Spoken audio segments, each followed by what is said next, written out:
Hey guys, and welcome back to a brand new video and a brand new episode of my MotoGP 18 career mode. And today we are taking on rounds number 3 and 4, I believe, for the USA Grand Prix at the Circuit of the Americas and also Jerez, if I'm not mistaken. And indeed, those are the two circuits that we're racing here today. So, two interesting circuits, two that I quite enjoy. Jerez definitely I enjoy more than Circuit of the Americas or COTA, depending on how you want to call it. But if you guys did miss the last episode, the debut in the Moto2 category, I think the sub boxes might have been a little bit dodgy that day. So if you guys did miss it, then do check the card in the top right hand corner of your screen to see how we got to this point. And so far things are going really well in Moto2. As you can see on the right hand side there, second place in the championship. So far we're looking very good, but hopefully going into COTA we could try and get some more points and try and get our first win. You never know, it could come sooner rather than later in this episode, so hopefully it works out for us and I'm looking forward to it. But with that being said, for this episode we do have an upgrade on the bike, on the stiffness on the frame, so hopefully that helps to try and get the bike a little bit more agile through corners. But fingers crossed it works out for us. I'm hoping for a good episode. If I can get another double podium, I'll be happy. Not necessarily the win. I don't think the bike's quick enough for a win yet. But if we can get 2 podiums, I'll be very happy with that. But anyway, enough rambling. Let's get into qualifying for the first race at America. Right, it's qualifying time at the Circuit of the Americas. Let's see how this goes. Based off of practice, we're going to take a few laps to really get into it because it's a very long circuit, a lot of corners, and it's a completely different beast in a Moto2 machine, I can tell you now. So practice is definitely needed, but it's time for qualifying. So far, just trying to get a feel for the bike in qualifying trim. We are quite a way off the pace. I'm quite a way off the apexes as well, but anyway, that's lap 1 in the books. P31, 2.2 off the pace. We've got a reference point. Now we've got to try and work to get the lap time down. I know through sectors 1 and 2 I can go fastest. It's starting now in sector 3 where I start to struggle. Lap times are really starting to drop now, and into the 2:09s, Marquez goes fastest, he's right in front of me. We improved this P17, still 2.1 off the pace. I reckon we can shave quite a bit off that, but I don't think we're going to be going for pole this race. Right, 3/10 up after the first 2 sectors. This is much more like it, but now is when I start to lose time. Okay, we're still up in sector 3. That was a very good third sector, but I've got a little bit wrong into this triple apex right-hander, which I've gone way too wide on the entry. Bit of a scruffy final sector. Let's see if we can still get something out of this though. Very hot into the final corner. On the power early on. Do we improve? There we go, P5, half a second off the pace. Okay, that's much better. My confidence has been reassured. We can maybe still get pole if we get the perfect lap. Right, my last lap, I'm going to make it count. I'm getting really frustrated. I just cannot get a lap together.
Oh, damn it. That's the best I can do. That was the best I could do. I'm done. The qualifying session has just ended, and while the riders make their way back to their boxes, let's have a look at the final times that show us the front row for the start of tomorrow's Grand Prix. We are now coming from the starting grid, where everything seems ready. It's always difficult to predict the results of a Moto2 race, but the riders we're seeing right now definitely seem to be the favourites. I'm definitely not a favourite, I can tell you that for a fact. I'm in trouble. Half an hour, I spent the entire half an hour of qualifying really trying to get a lap in, and it never really came until that last lap right at the end. So I know I'm in trouble this race, and I'm going to have to try my hardest. If I can finish where I start, that would be a miracle. I know my race pace isn't as good as my qualifying pace as well, so that's another thing to take into account. Also, based off of your guys' feedback in the comments, with these bikes, it's best to run a hard front and probably a soft rear. So that's what I'm going to run. The front tyres really wear out on this bike. The rear's not so much. So let's see how it goes. COTA is going to be a very long and very technical and a very tough race. So let's see if we can try and pull through here. And crucially, let's see if we can try and have a respectable start. Not even a good one, just a respectable one. It's time for the race. Let's go. Right, let's get the assist turned off. Get ready for the 5 red lights. And we are on the way here at COTA, and it's a pretty damn good start by my standards, which I'm absolutely going to take as we're going to turn 1 for the first time here. Very late on the brakes. Got markers on the inside. On the power though, out of turn 1. Oh, those two had a bit of a squabble there, Bagnaia and Baldassari. We're going to go on the outside. Yes, we do. And we get into the race lead. That's the last thing I expected. And we are leading the way here at COTA. My best start, I think, in my entire career mode so far. Really got the power down nicely there, using the first gear, and that actually worked quite nicely for me. This is sector 1, as we now go into sector 2. These are my strongest parts of the lap, so I've got to make these count to try and get the lap out. But that was a very good start. I'm very impressed with myself. Now let's try and break away and see if we can try and get a gap here. This is now where I start to struggle through the final sector especially, which is where we're in right now. I just got to try and keep it nice and tight through these corners. Hopefully the hard front and the soft rear is the perfect balance as well. I need to try and get this front tyre though into the race, and also not kill it off too quickly. But so far, lap 1 completed, and I think we've held on to the lead of the race. So far, this is completely unexpected. Let's see if we have any sort of pace to try and stretch out the pack. I'm hoping I do, but we'll have to wait and see. So far, so good. I'm a little bit concerned how I'm going to perform when the tyres go. My front is already going. I'm really chewing up the front around here. The way I ride, it's really not ideal. So, yeah, we'll have to see about that. But I want to just try and hold on to this lead for now. I'll deal with the tyre wear later on.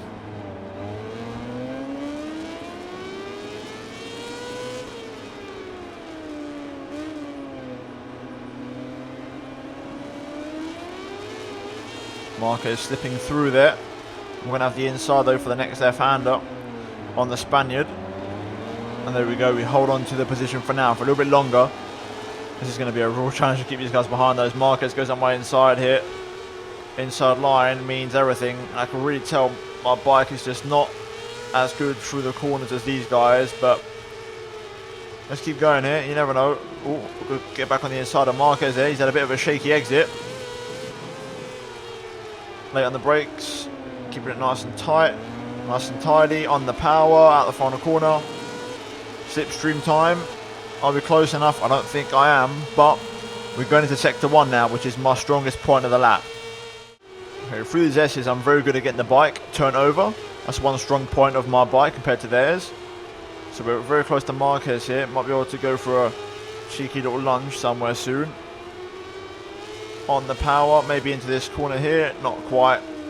Marquez holds on nicely, but you know, that's going to be a corner cut and a half, that is. But luckily we get no warning on, we don't really fall off the bike, which is the other thing. A little bit wide through there. We are looking racy there, which is good for a change, but I think this is when we're going to start going backwards bit by bit through the hairpin. On the power, I know I'm not great on the straights, so let's see if we have anything in the tank, but I feel like Marquez might have me here. I'm pretty on to the brakes into this next brake zone, but you can see that Mark VDS is still just pulling away on the straights.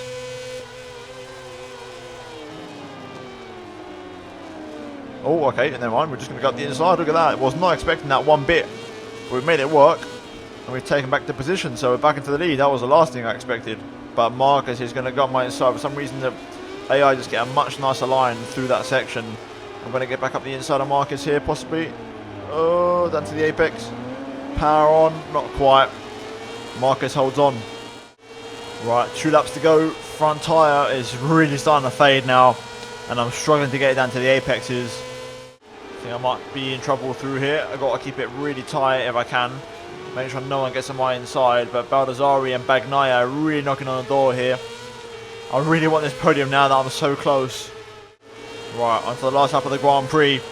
Can we hold on to a podium here? This is going to be a real challenge. My front tyre's gone. Right, we've survived this far. One more sector to go. A little bit wide. I need to bring it down to the apex as much as I can. That's perfect. Keep it nice and low. It's very rare to see an outside pass in MotoGP. Hence why you want to just keep it nice and low. Penultimate corner. Also very nice and tidy. One more corner to go. How brave do I get on the brakes? Not very. I ain't got much front end. Careful, careful, careful. Oh no, not now, Baldassarri, you bastard. Oh no. Oh, at least we got the podium, but annoying. I couldn't really do anything because the front tire was just gone. I could not get the apex on that one at all. Slightly off camber, just no chance of getting that one, unfortunately. I broke earlier than what I was going to anyway, so that surprised me. But either way, we still bring home a podium. Very good result, and did not see that one coming one bit. I think that was also down to a very, very good lap one and a brilliant start. Let's run you through the final race results. The stars of this exciting race are finishing their final lap. Let's take advantage of these moments to take a look at the Moto2 final ranking. Right, it's qualifying time at Jerez, and straight away after practice, I enjoy this track a lot more.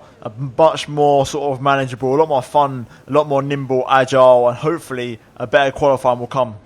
It's time of qualifying, let's do it. Okay, it's a wet qualifying, which will make things quite interesting. So let's see how this goes. First, I believe wet qualifying with the Moto2 machines. Let's do it. Okay, end of lap 1. I think I've got some pace. Apparently I'm 2.2 up. I'm not sure I believe it or not, but we look pretty good on the delta on the top right, guesstimating to the line here. And yes, it is a 47.7. We are really quick around here. That is brilliant. It just seems like I've sort of lowered the benchmark of everybody, because now everyone is improving to some 46s, so we need to up the pace even more here. Right now 46.7 is the benchmark. We do a 47.2. Okay, this has been a much better lap. Slowing down for the final corner, bring it down to the apex. Avoiding the curbing a bit less than the last lap, which is pretty much ideal. Up to the line, do we improve? Yes, we do, a 47.0. Still P7 though.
Right, that was a pretty nice lap. Probably the best I'm going to be able to do, to be honest. Is it an improvement? Not quite. I think I'm going to settle for that. I can't really improve.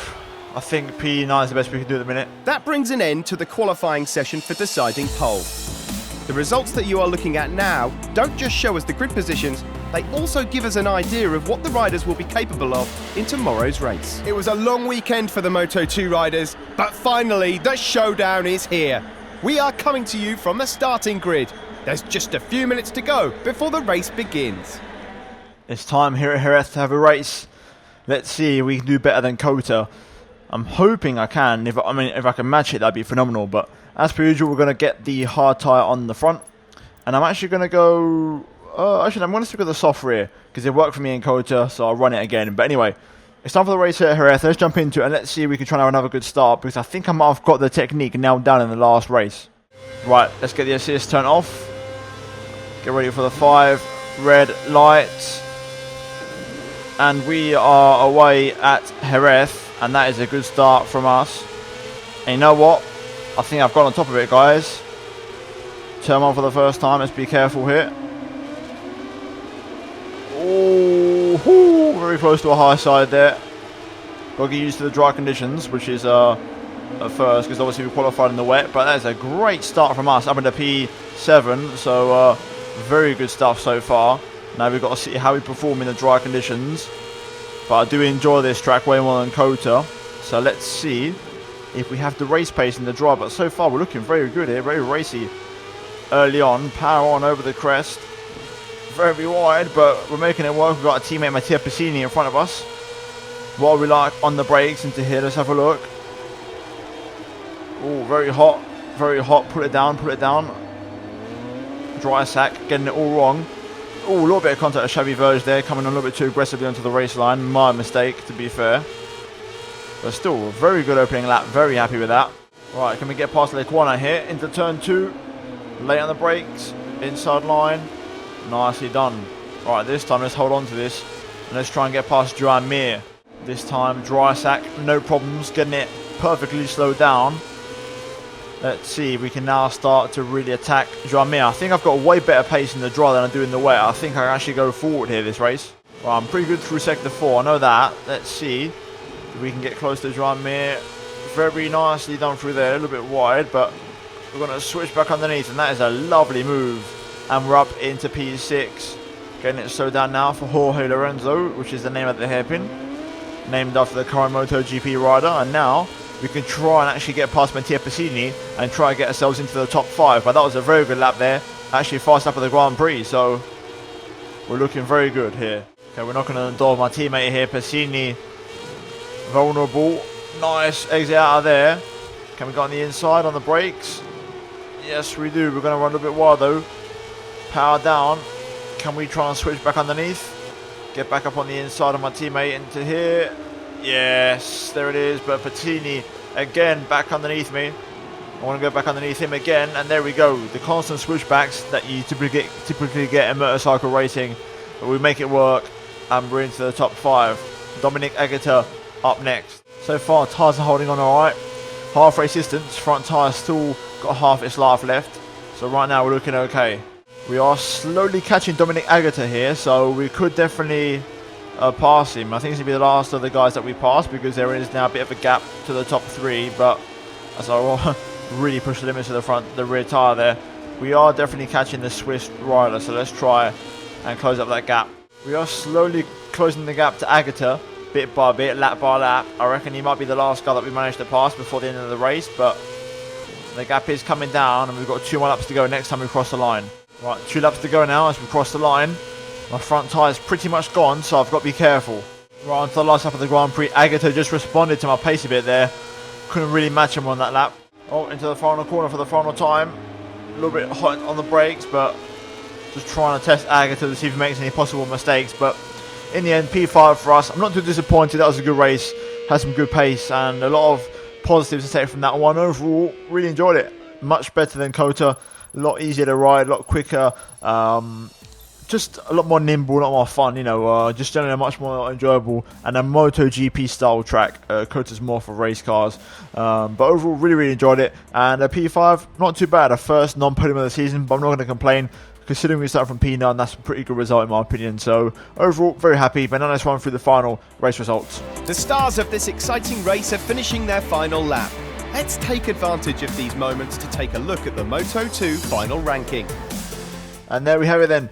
Marquez wins, and we actually take the fastest lap just by 0.08 of a second, so we just nick it right in the end there. But overall, quite happy. It shows that we sort of had the edge on the pace, and we beat our teammate Passini, who finished in P6. So overall, very good race for us. But in terms of the rider standings after the episode, we dropped down to P3 as Marquez overtakes us, and Baldassarri extends his lead to which is currently at 9 points, and his lead is 27 points over me. And I got Bagnaia just 1 point behind me, so we do need a big result. And to be fair, my first win is pending.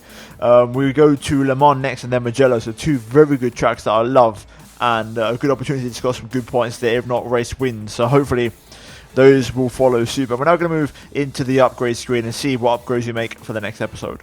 Right, so we're going to go for another upgrade on the frame because I want to try and get the agility in the bike going. So we're going to go for one on the lean, which is going to hopefully increase the amount of lean angle I can get and the rate of descent. So the quicker I get the bike down to the apex, the better. So that's going to go straight on. And then I think I might do one on the aerodynamic downforce and keep the nose down, because I do a lot of wheelies on this bike and I just can't keep the nose down. So we're going to do one of them to make sure the bike stays nice and low. But anyway, double upgrade for the next race. Hopefully it works out for us, and fingers crossed it goes well. But if you guys have enjoyed this episode of the MotoGP career mode, then please do slap a like on the video, guys. Let's try and smash 150 likes for this episode. Also, do get subscribed for daily Formula 1 and MotoGP content on the channel. Turn on notifications to not miss a single video from me. And finally, do check out these two videos on screen if you have missed them by chance. But other than that, guys, thank you for watching. This is my next video very soon. Goodbye.